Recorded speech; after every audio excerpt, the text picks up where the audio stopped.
Qu'importe les défis, qu'importe les obstacles, la liberté nous appartient. Coco Lapin, le nouveau parfum.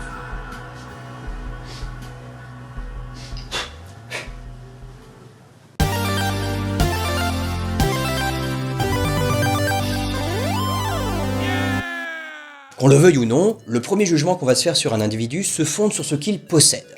On va juger en bien ou en mal un individu en fonction de quelque chose qu'on appelle le paraître. Ça va, on se refuse rien. Mais ça n'est pas tout. L'individu va également faire valider sa personnalité auprès d'autrui par son apparence. Apparence qui est déterminée par quoi? Par ce qu'il possède. Et ceux qui l'ont bien assimilé, ce sont les publicitaires. Pour comprendre cela, il faut distinguer l'être et l'avoir. Pour faire très simple, l'être, c'est ce que nous sommes, l'avoir, c'est ce que l'on a. Tout ce qui se rapporte à l'être est ce qui vient de nous. Nos opinions, notre pensée, notre capacité empathique ou la confiance en soi. En bref, ce qu'il resterait de nous si nous ne possédions plus rien. Et tout ce qui se rapporte à l'avoir est ce que nous possédons. Notre voiture, notre maison ou encore nos vêtements. En d'autres termes, l'ensemble des choses que l'on a acquises essentiellement grâce à l'argent. Et la société occidentale dans laquelle nous vivons met surtout l'accent sur l'avoir.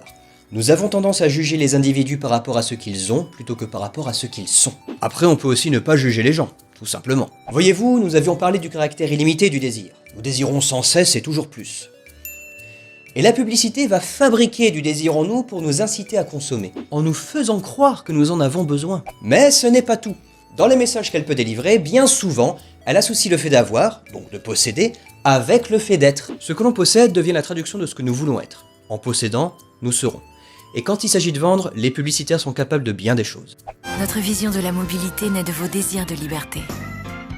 Posséder ce modèle de voiture sous-entendrait que nous serions libres, alors qu'au fond, nous restons dépendants de la voiture et de tout ce que ça implique. L'assurance, l'essence, bref, l'argent.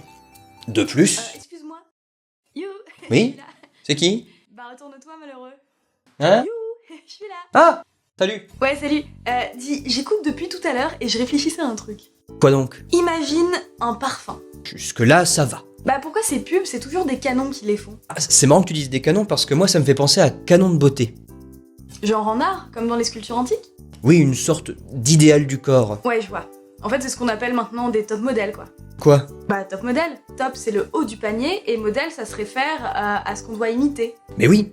Et du coup, quand la publicité associe un objet, genre un parfum, à un top modèle... Inconsciemment, on associe le fait de posséder cet objet au fait de se rapprocher de l'idéal à atteindre, à être un peu, en gros, comme ce modèle. Ou en tout cas, adopter le même mode de vie que lui. Mais le problème, c'est que faire ça, c'est faire abstraction de toute la diversité humaine. Quand il s'agit de vendre...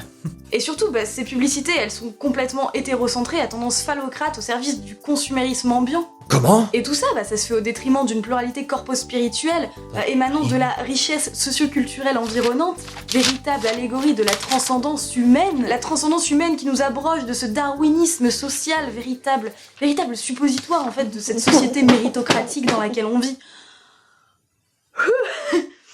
Ah, fallait que ça sorte, j'en pouvais plus, ça fait du bien. Ah oui, sans parler du sexisme.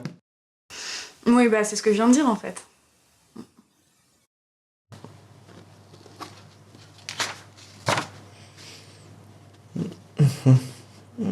Le fait que la publicité délivre certains messages sexistes est une conséquence, pas un objectif. Sexiste, ça veut dire discriminer en fonction du sexe. Quand on dit « les filles sont nulles en maths » ou « les garçons ça pleure pas », c'est sexiste. Alors que personnellement, je pleure toujours devant le rayon et je suis nul à chier en maths. Leur objectif est de vendre en créant du désir. Et pour ce faire, ils sexualisent des objets complètement quelconques pour qu'on ait envie de les avoir. Cette sexualisation passe par la chosification du corps associé aux produits à vendre.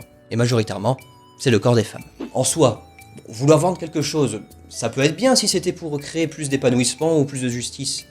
Mais là, ce qu'on nous propose, c'est juste d'avoir, de posséder, et de plus en plus. Comme nous l'avons dit, ce n'est pas en possédant que nous serons. Si vous fondez votre personnalité sur l'avoir, ce que vous possédez va disparaître un jour, et avec votre personnalité. Alors que si vous cultivez l'être, votre personnalité subsiste malgré la disparition de ce que vous possédez. Tout ce que l'on a un prix, alors que tout ce que l'on est n'en a pas.